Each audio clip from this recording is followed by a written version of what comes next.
जय हिंद, हरे कृष्णा साथियों। क्या आप भी नौकर बनने के लिए उत्साहित है? क्या आपको भी सरकारी नौकरी के अलावा और कुछ नजर नहीं आ रहा? क्या आप इन सबसे भी कमजोर है? अगर हाँ, तो करते रहिए नौकर बनने के लिए संघर्ष। और अगर आप इन सबसे कमजोर नहीं है तो ये वीडियो आप ही के लिए है। आप ही को मद्देनजर रखते हुए ये वीडियो बनाया गया है, इसलिए वीडियो को पूरा देखना।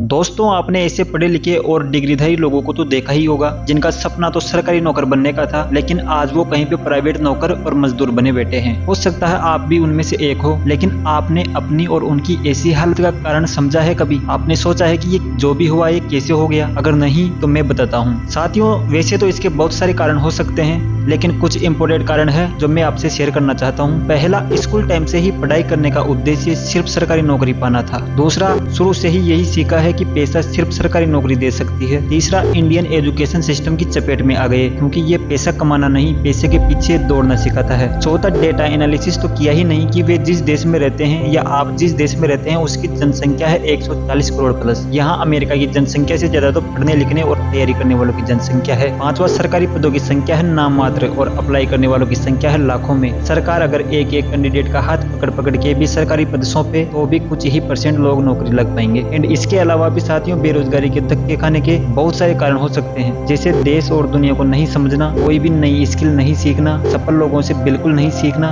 घर वालों के सपने पूरे करने के चक्कर में खुद की स्ट्रेंथ पे काम नहीं करना, ऐसा एक्चुअल में बनता कैसे है इस चीज को कभी नहीं सीखना, अपने आप को अंबानी की औलाद समझना एवं करियर बनाने की उम्र में सिर्फ मजे मारे हैं, जैसे दोस्ती, पार्टी, ट्रेवलिंग, मोहब्बत एटसेट्रा। सही कहा ना मैंने?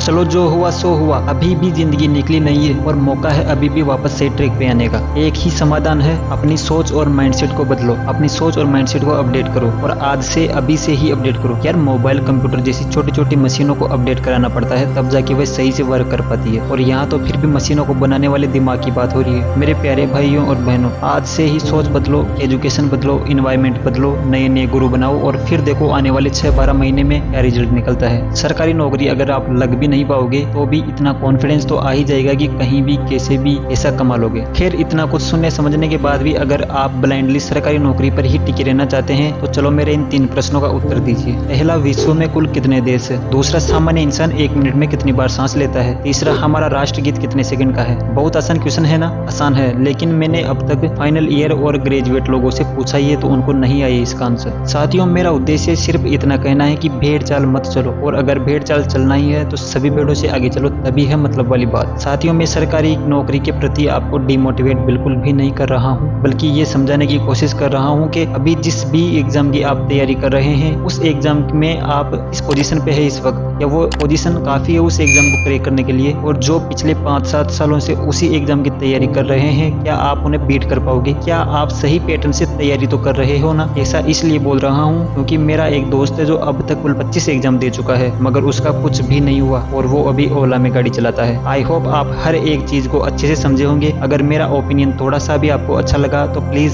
सपोर्ट करना यार। एंड सरकार भरोसे बिल्कुल भी बैठे मत रहना, क्योंकि आप चाहे जितना सरकार को गालियां निकाल ले, जितना सरकार को कोस ले, जितना रैलियां निकाल ले, जितना धरना दे ले, सरकार तो वही करेगी जो उसको अच्छा लगेगा। इसलिए खुद पे ध्यान दे, रोज कुछ ना कुछ नया सीखे, खुद के गुरु खुद बने, और मेरी भगवान से यही प्रार्थना है कि आप जल्दी से सफल हो जाएं। जय हिंद, हरे कृष्णा साथियों।